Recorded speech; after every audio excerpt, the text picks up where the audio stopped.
Waalaikumsalam warahmatullahi wabarakatuh. Silahkan duduk kembali. Selamat siang rekan-rekan. Oke, pada hari ini kita akan melanjutkan pembelajaran tentang materi kita dasar-dasar teknik mesin. Kebetulan sesuai yang kita rencanakan dari pertemuan kemarin, materi yang akan kita bahas untuk pertemuan sekarang ialah tentang alat ukur ya dan alat pembanding seperti hairline dan square line. Nah, untuk pembukaan, apakah rekan-rekan pernah melihat tentang aplikasi orang menggunakan jangka sorong? Pernah? Square line atau hairline? Nah, oke. Kalau udah pernah melihat berarti bisa dibayangkan ya bendanya seperti apa. Nah, oke. Sebelum kita melanjutkan pembelajaran, ada satu hal yang perlu Bapak sampaikan, bahwa di abad 21 ini teknologi itu sangat cepat perkembangannya. Salah satunya ialah teknologi microchip atau teknologi perkembangan lainnya gitu. Jadi ketika kalian memegang handphone, ketika kalian memegang handphone, misalkan hari ini beli handphone baru, 1 kali 24 jam kemudian ini sudah kadaluarsa. Karena perkembangan teknologi itu ternyata setiap 8 jam sekali itu selalu ada perubahan atau ada peningkatan.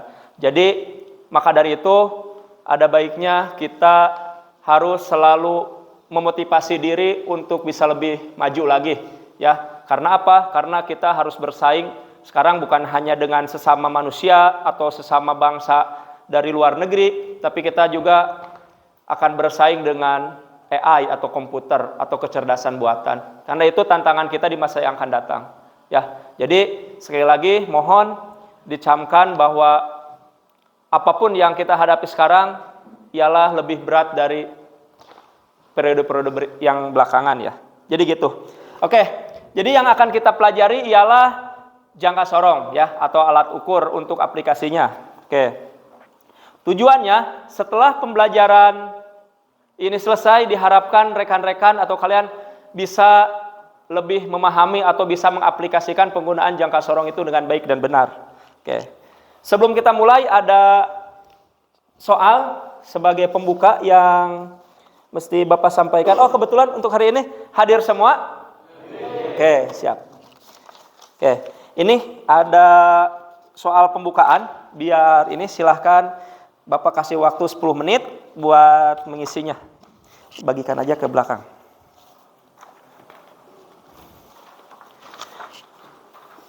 Kalau kelebihan dikasih rekannya aja.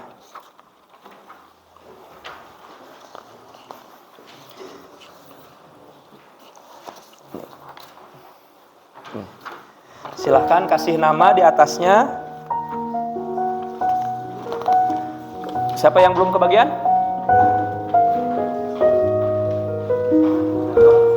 Belum? Ini. Oke, silahkan kalian boleh mengisinya untuk pembukaan. Silahkan. Sebisanya saja isi sesuai pertanyaannya, dijawabnya di bawahnya aja. Silahkan.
Oke, sebelum kita mulai ada video yang dapat Bapak putarkan sebagai pembelajaran ya.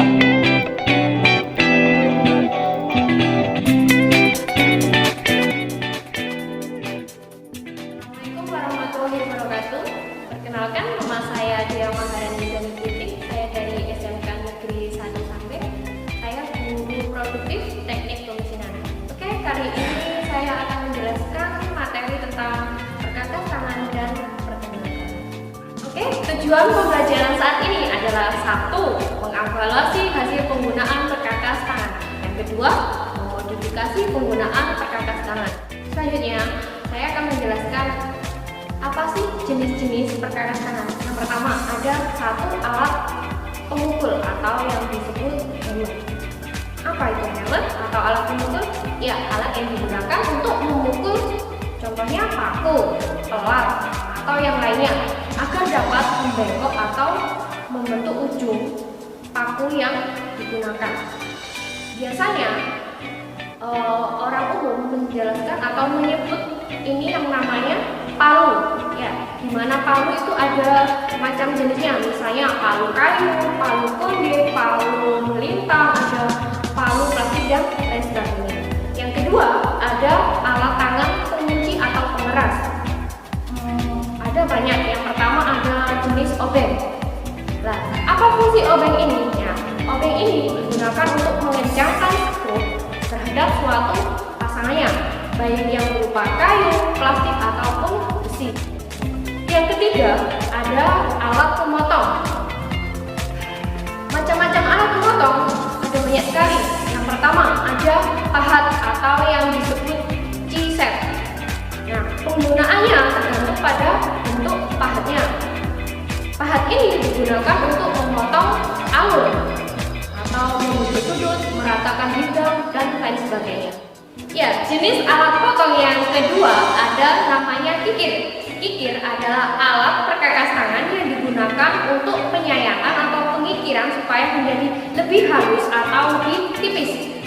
Kemudian kikir dibagi menjadi 8. Yang pertama ada kikir pelat. Kikir pelat ini digunakan untuk pengikiran bidang rata. Yang kedua ada kikir pilar. Kikir pilar digunakan untuk mengikir bidang yang besar. Yang ketiga ada kikir segi empat. Ini digunakan untuk pengikiran jenis penampang yang bentuknya segi empat atau lubang yang berbentuk segi empat. Yang keempat ada kikir segitiga, yaitu lubang segitiga memiliki sudut runcing 60 derajat atau lebih.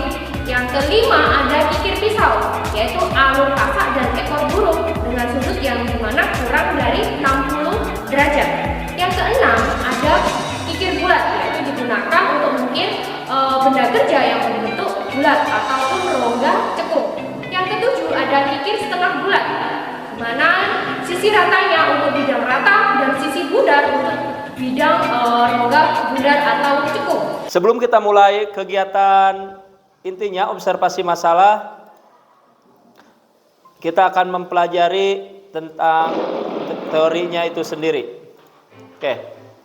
Nah, ini dia, itu bisa dilihat di video ya. Ini yang disebut jangka sorong atau vernier caliper. Bentuknya seperti ini dan itu posisinya. Nah, ada beberapa fungsi. Ya, fungsi dari vernier caliper itu sendiri. Pertama apa? Ada yang bisa angkat tangan? Angkat tangan aja. Ya, silahkan. Mengukur benda kerja pada bagian luar bentuk kubus persegi panjang, butul, sangkar atau bulat. Betul, ya. Salah satu fungsinya itu. Yang kedua ada lagi yang mau angkat tangan? Silahkan. Oh, silahkan Wahyu.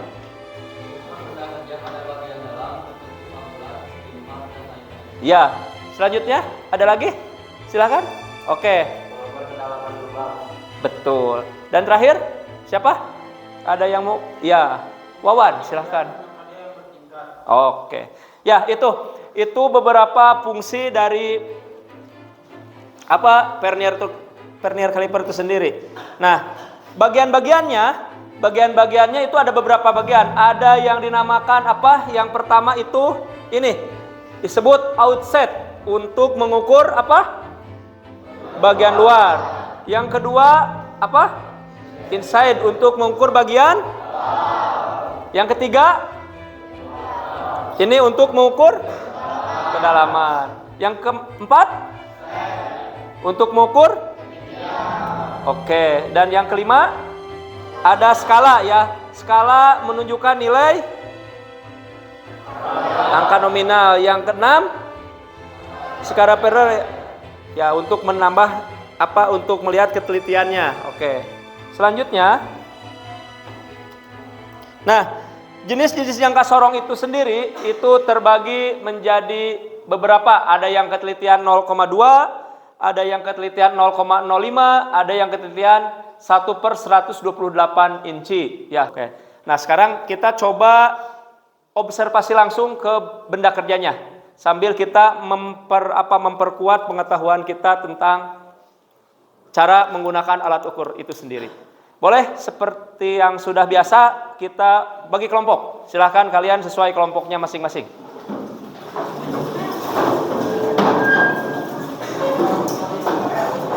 Awas, gak usah ini mah. Ini aja, ikut aja. Ininya gak bisa ditarik, ada kabelnya ke dalam.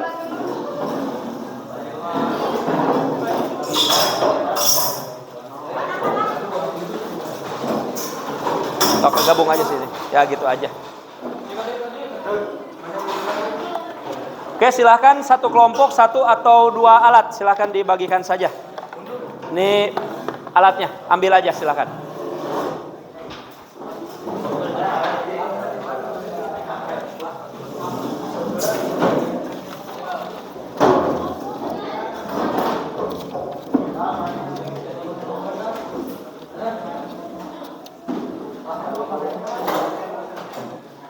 Oke. Bapak kasih waktu kalian sekitar 30 menit buat observasi alatnya. Silahkan ini bagikan satu orang satu bagiin aja. Ini namanya LKPD ya. Lembar tugas yang mesti kalian selesaikan. Nah, nanti benda kerjanya nanti soal dibagikan aja. Ambil aja ketua kelompoknya. Silahkan. Nah, cara ngukur kampasnya jangan sama ininya, kampasnya aja ininya. Berarti ini sama sini gitu. Ya. Ya berarti ukur ini dulu, nanti ini kurangi ini gitu. Paham ya? Ya, jadi yang diukurnya ketebalan kanvasnya aja ya, bukan dengan rumahnya. Nah, ya metodenya nanti seperti apa? Silakan.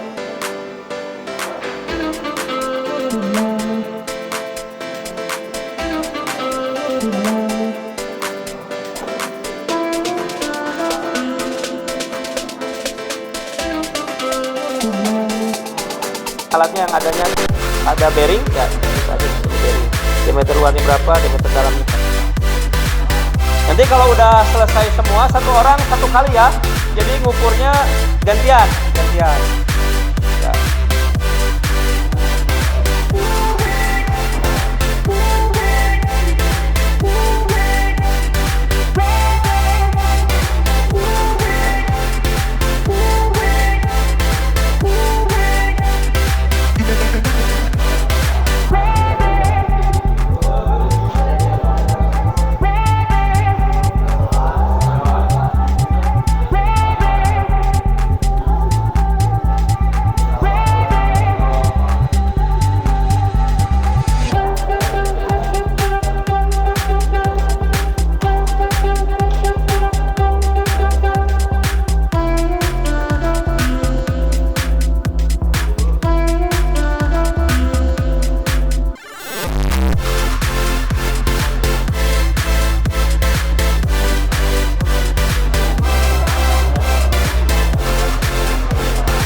Ini ngukur blok belum ya?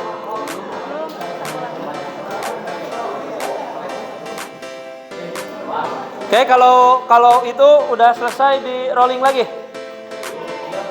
Belum? So, lanjut aja kalau belum.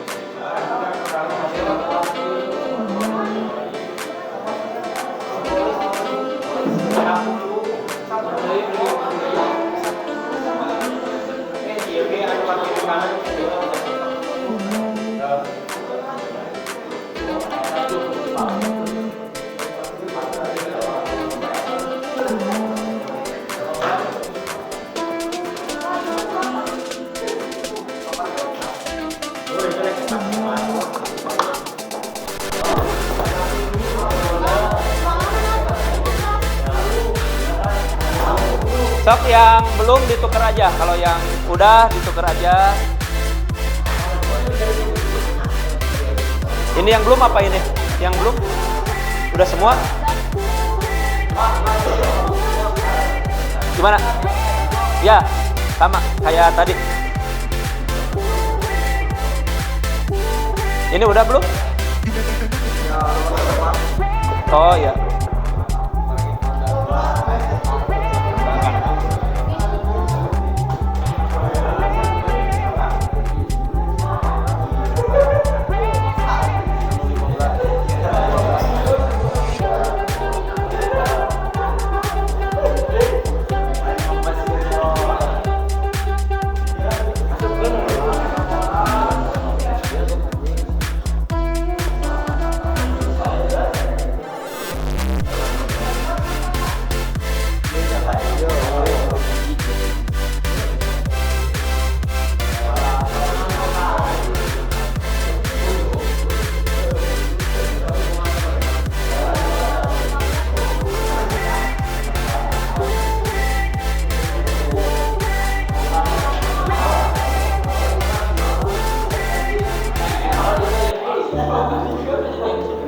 Nanti aja. Selesai, silahkan nanti sebelum ini rapihkan lagi alatnya.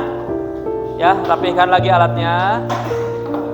Karena ini proyeknya belum selesai, kita lanjutkan di pertemuan berikutnya. Ya, jadi intinya seperti ini rekan-rekan. Jadi intinya, kenapa kita memilih metode PBL atau berbasis proyek dalam praktik, biar memudahkan rekan-rekan untuk memahami cara penggunaan atau cara aplikasi dari alat itu sendiri. Nah, jadi nanti kita evaluasi dan kita lanjutkan untuk pertemuan berikutnya. Itu saja yang dapat Bapak sampaikan. Terima kasih untuk hari ini. Semoga apa yang Bapak sampaikan bermanfaat buat kalian semua ya. Itu ininya tugasnya. Untuk LKPD-nya silahkan dibawa saja. Nanti kita akan pakai lagi buat pertemuan berikutnya. Terima kasih atas waktunya. Kita minggu depan dilanjutkan. Assalamualaikum warahmatullahi wabarakatuh.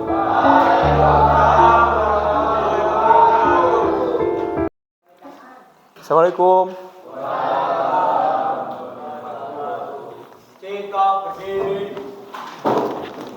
Salam.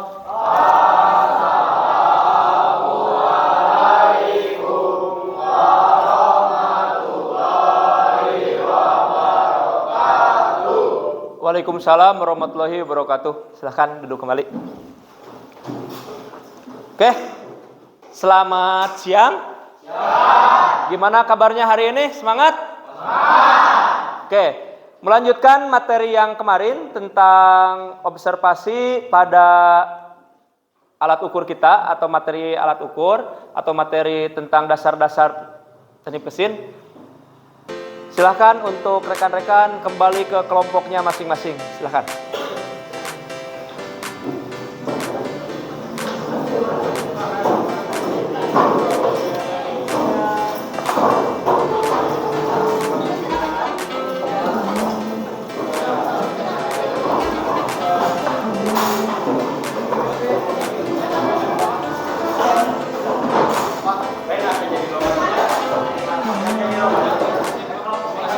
Pak, 02.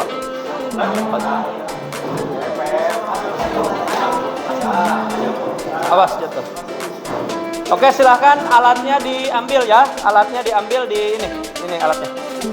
Alat ukurnya, silahkan. Oh iya.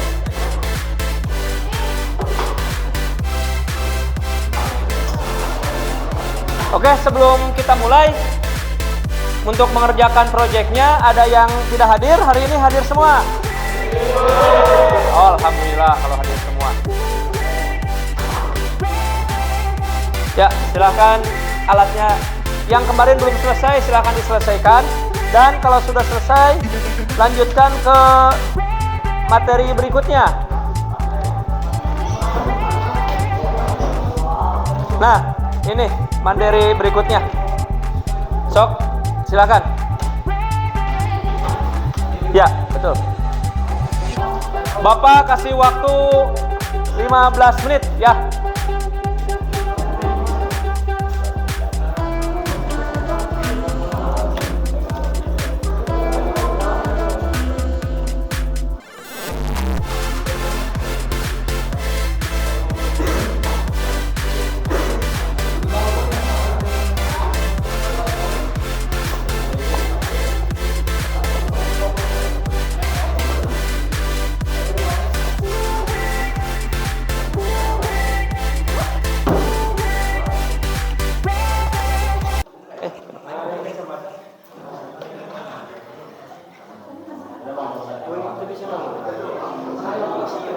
Oh, ya udah.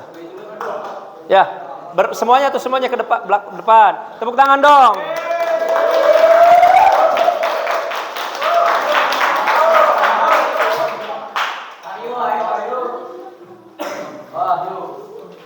Oke, silakan sebut namanya, perkenalkan namanya sama satu orang dan presentasikan hasil pengukurannya. Dan kita coba disamakan hasilnya.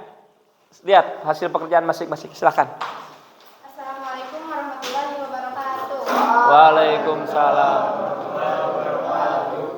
Kami dari kelompok 2 akan mempresentasikan hasil diskusi kami mengenai alat ukur vernier kaliper atau jangka sorong. Sebelumnya perkenalkan, nama saya Cynthia. Nama saya Najriah.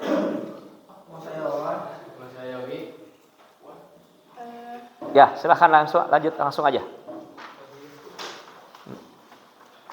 Ya. Hasil pengukuran dari kelompok kami mengenai boring. Ya. Hasilnya 60,30 mm. Itu diameter mana? Diameter dalam. Oh iya. Terus? Yang diameter luar hasilnya 51,60 mm. Ya, lanjut. Kemudian hasil pengukuran kampas rem, ketebalan kampas rem 4 mm. Ya. Oke. Jadi kesimpulannya hari ini kita sudah menyelesaikan untuk pengukuran. Jadi fungsi dari alat ukur itu sendiri sangat besar sekali ya. Pertama, karena ketika setelah lulus dari sini pasti rekan-rekan pengen melanjutkan atau bekerja di industri. Ya, salah satu syarat untuk masuk industri itu ialah memahami atau mengetahui tentang cara penggunaan alat ukur itu sendiri. Karena mau bekerja di perusahaan manapun, setahu Bapak, karena kebetulan Bapak orang BKK juga, itu yang menjadi tolak ukurnya ialah pengetahuan tentang alat ukur. Itu pasti diteskan, mau masuk Yamaha, Honda, atau perusahaan-perusahaan lain yang berbasis otomotif. Seperti itu. Makanya kalian, walaupun ini materinya cuma singkat, dan mungkin materi pertemuan berikutnya kita akan belajar mikrometer ya. Nah, tolong dipahami baik-baik karena itu akan menjadi dasar kita untuk praktek-praktek berikutnya. Karena sebelum pembubutan, materi-materi itu akan selalu kita temuin, atau masalah-masalah tentang alat ukur itu akan selalu menjadi makanan sehari-hari seperti itu. Oke ya. Abdul Torik, Andi Mulyana, silahkan ke depan.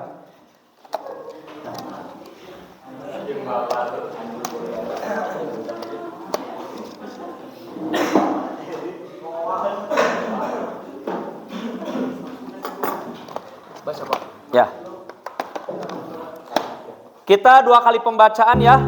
Jadi kalau misalkan dua-duanya lulus bagus, kalau 1 lulus masih bagus. Tapi kalau dua-duanya gagal berarti harus remedial ya.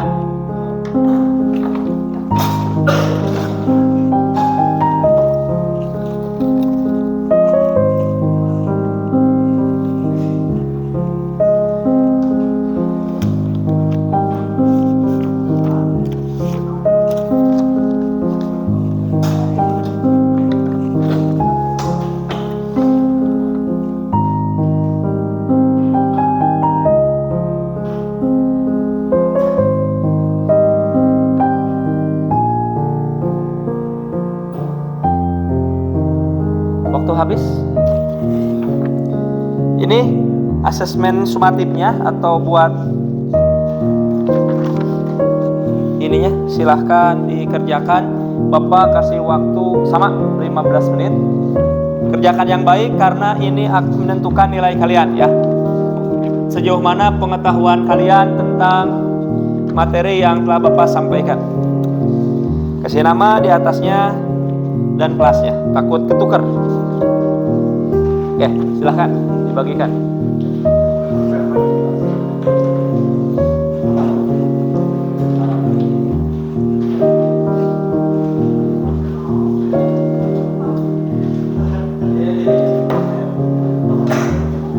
Udah, sisanya mana? Oke, jangan dulu mengerjakan ya. Udah semuanya udah? Udah kebagian? Oke. Kita hitung mulai dari sekarang. Kerjakan. Untuk menambah efektivitas belajar kita, Bapak mohon penilaian kalian untuk sebagai refleksi buat Bapak ya. Untuk upgrade atau teknik seperti apa sih yang baik menurut kalian? Kalian bisa cantumkan di sini, tuliskan nama dan sesuai soal di sini. Contohnya materi pembelajaran topik yang mudah dipahami seperti apa dan jelaskan. Atau misalkan ada menurut kalian cara mengajar Bapak seperti apa, menarik atau tidak menarik atau lain sebagainya, silahkan ditulis di sini ya. Ya oke. Dibagikan lagi seperti biasa. Silahkan, ini tidak masuk ke penilaian kalian. Kalian misalkan mau nilai Bapak jelek, gak apa-apa Pak, Bapak nyebelin, gak enak belajarnya, gak apa-apa. Gak apa-apa, sesuai pendapat kalian saja. Mau seperti apa. Ya, kalau menarik, misalkan Pak menarik, ditingkatkan lagi video pembelajarannya atau apa, tinggal bilang aja seperti itu. Menurut kalian seperti apa tentang penilaian kalian terhadap Bapak dari segi teknik mengajarnya? Ya. Kalau memang kelebihan, oke, Bapak kasih waktu kalian 10 menit ya, silahkan. Oke, anak-anakku yang Bapak cintai ya, terima kasih atas pembelajaran hari ini. 2 pertemuan tentang alat ukur ya, terutama jangka sorong. Pertemuan berikutnya ialah tentang mikrometer ya. Terima kasih atas waktunya. Semoga apa yang Bapak sampaikan bermanfaat buat kalian. Semoga kalian diberikan keberkahan dalam menuntut ilmu ya. Terima kasih, sampaikan salam kepada orang tua kalian ketika pulang dan hati-hati di jalan. Mungkin itu saja yang dapat Bapak sampaikan buat pertemuan kali ini. Ya, tolong ini alat-alatnya nanti sama KM dibantu tunggu di live mesin ya, alat-alat di bawah. Terima kasih ya. Assalamualaikum warahmatullahi wabarakatuh.